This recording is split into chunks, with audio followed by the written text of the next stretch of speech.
make sure those meetings are constructive. Moving group work into the classroom setting makes the logistics straightforward, and it also allows the instructor to keep an eye on group meetings and to help facilitate them if needed. An important aspect of all blended learning environments is that they're not intended to do away with face time in the classroom. Unlike online classes, where all of the material and interactions are online, blended classrooms count on face-to-face interactions between students and teachers.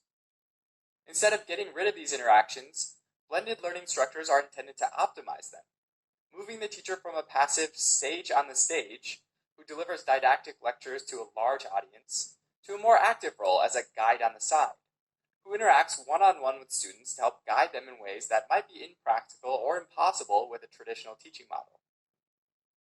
By doing this, blended learning classes move from a teacher-focused learning model to a student-focused learning model. In a traditional classroom, the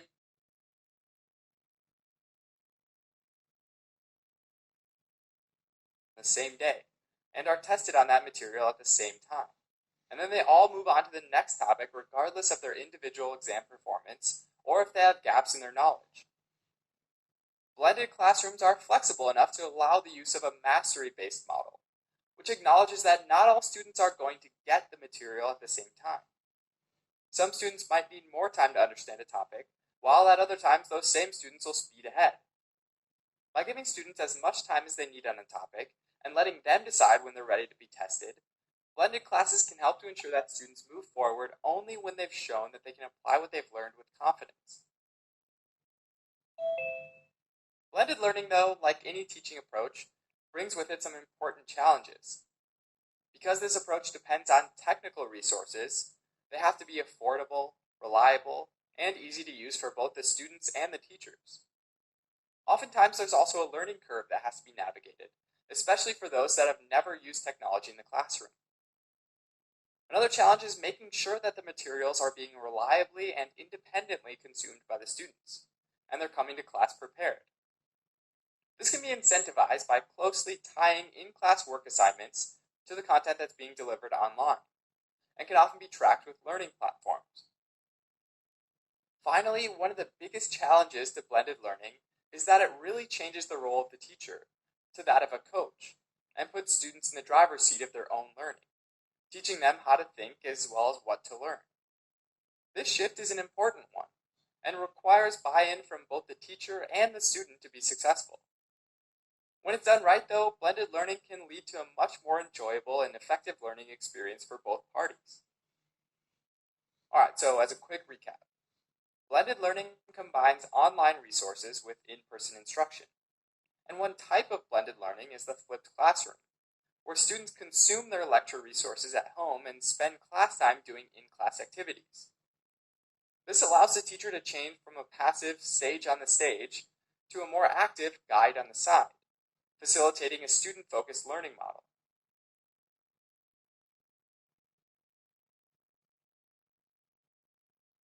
Thanks for watching. You can help support.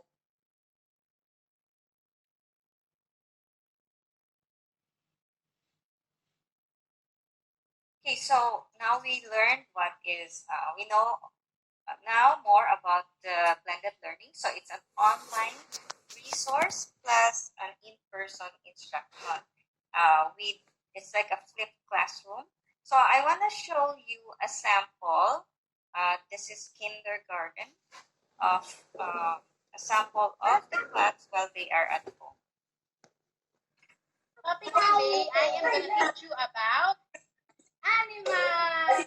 A lot of animals. Okay, so later when you see your favorite animal, you tell me, okay?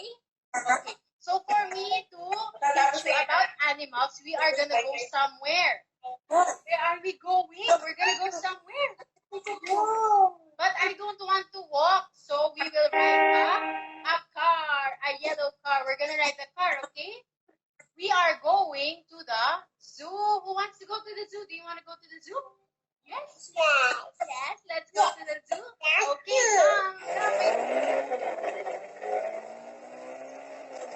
okay, so now we are at the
Okay, so that is a sample of a classroom, online classroom.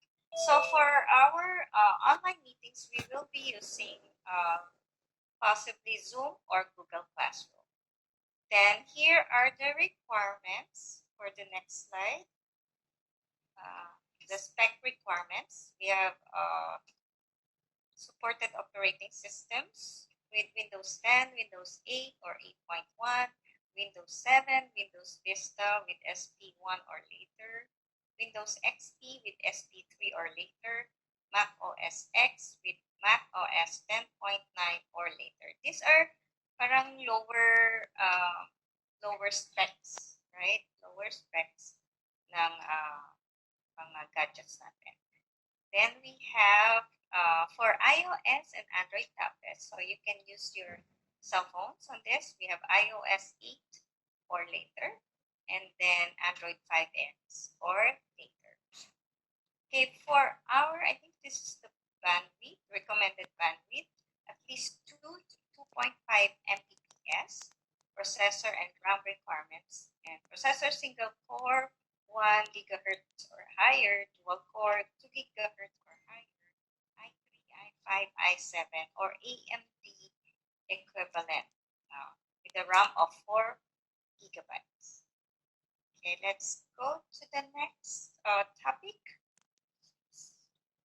Okay, the next topic is about the fees and the tuition fee. Many of you parents are wondering whether we increase our tuition fee, what's the breakdown of the miscellaneous fees.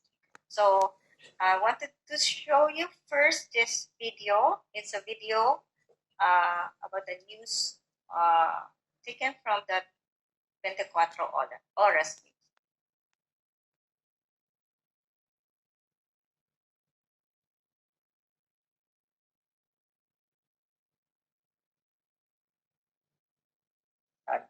Pero sabi ng Department of Education, kahit hindi na magiging pisikal ang pagpasok ng mga estudyante sa mga eskwelahan, kundi via online na, hindi raw ito mangungulugang bababa na ang matrikula.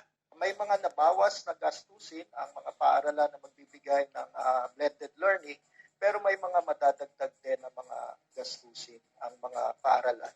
Yung pagbabago ng mga lessons na nakaangkop sa loob ng silid-aralan at para maihatid ito sa mga tahanan ay may kaakibat din na mga gastos.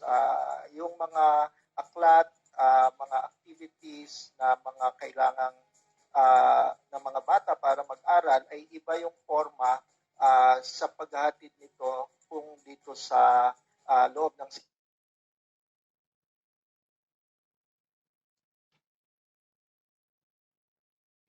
Okay, that was taken from the news during the 24 Horas. It was announced by the USEC Undersecretary of Department of Education, Nepomuceno Malaluan. So I would like to give you a sample of our cash payment offline learning program. This is like the homeschool program wherein the parents are the coach or the one that will be teaching the kids. So for our tuition fee, this is the fee, and then for miscellaneous fee, and we have the learning packets. So those who are interested in our homeschool program or offline learning program, those are the fees. And then here is a sample of cash payments of the blended learning program. So the tuition fee here is the same last year. So pareho pa rin po, hindi po kami nag-increase. The same thing with the miscellaneous fees. We did not increase any miscellaneous fees, but it's in a red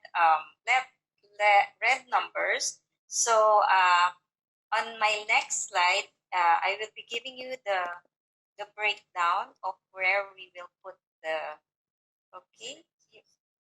miscellaneous fees. Okay, go back please. So, and then we have the instructional materials.